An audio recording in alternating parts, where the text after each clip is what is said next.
उसने दरवाजे की तरफ दौड़ने की कोशिश की, लेकिन दरवाजा जैसे किसी अदृश्य ताकत ने अंदर से बंद कर दिया था। कमरे में हल्की हल्की सरसराहट गूंजने लगी, जैसे कोई धीमी आवाज में फुसफुसा रहा हो। रियाज ने कांपते हाथों से टॉर्च की रोशनी फिर से कुर्सी पर डाली। कुर्सी पर अब वह चेहरा साफ दिख रहा था, पीली डरावनी आंखें और चमकते हुए दांत, जो हल्की सी मुस्कान के साथ रियाज को घूर रहे थे। तुम कौन हो?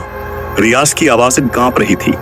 अचानक वह चेहरा हल्का सा मुस्कुराया और बोला, मैं वही हूँ जिसका तुमसे मिलने का इंतजार था। रियाज की रीढ़ की हड्डी में सिहरन दौड़ गई।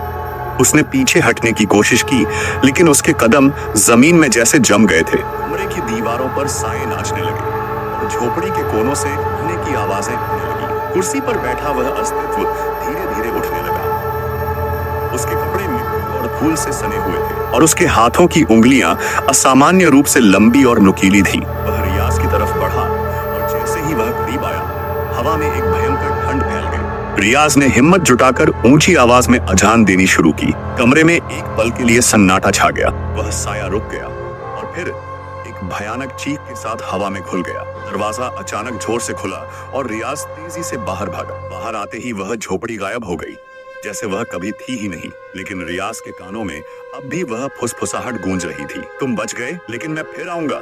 रियाज ने कांपते कदमों से जंगल से बाहर का रास्ता लिया, लेकिन वह जानता था कि यह कहानी अभी खत्म नहीं हुई थी।